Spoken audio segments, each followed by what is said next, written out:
Айжан, халықтар және аз санды этнотоптар бөлімінің қызметкері.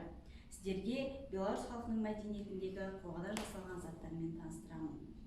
Біздің алғашқы аймаққа Беларусь халқы 20 ғасырдың басында 1906 жылы Сталин аграрлық реформасынан кейін пайда болды.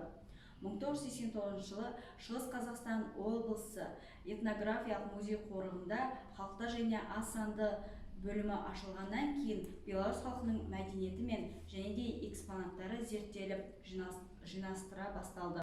Қоғалар тұқымдасына жататын өсімдік, биіктігі 3-4 метр, сабағы ұзын. Қоға маусым, тамыз айларында жемістенеді. Қоғадан көбінесе ыдыс жасауға, тамақ дайындауға, кофе әзірлеуге және де халықтық өнер болып есептелінеді. Оны құрылыс материалдарына қолданылады. Мінеки алдарыңызда көріп тұрғандарыңыздай, бұл Беларусь халықтарының ер адамның мүсіні. Бұл біздегі бас киім бриль деп аталады Беларусь тілінде. Бұл бриль әмбебап бас киім болып есептелінеді. Бұл күнде және де жаңбырлы күнде қолданылатын бас киім. Алдарыңызда тұрған себет. Бұл себет қайың немесе талдың басынан жасалған себет. Бұны көбінесе шаруашылық жағдайға қолданылады. Және де алдарыңызда қоғадан жасалған заттар. Бұл заттар тік төртбұрышты, қарапайым ілмек түрінде жасалған заттар болып есептелінеді.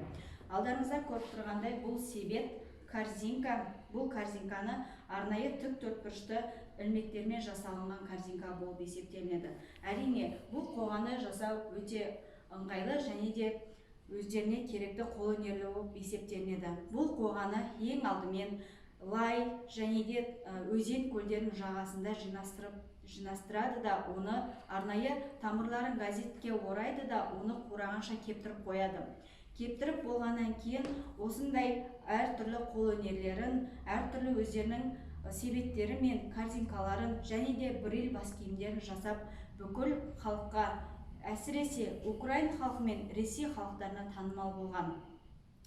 Беларусь халқы Шығыс Қазақстан облысында тұрақтанса да, өзінің мәдениеті мен әдет-ғұрыптарын әлі күнге дейін айқындап келеді. Назарларыңызға рахмет, хош, сау болыңыздар.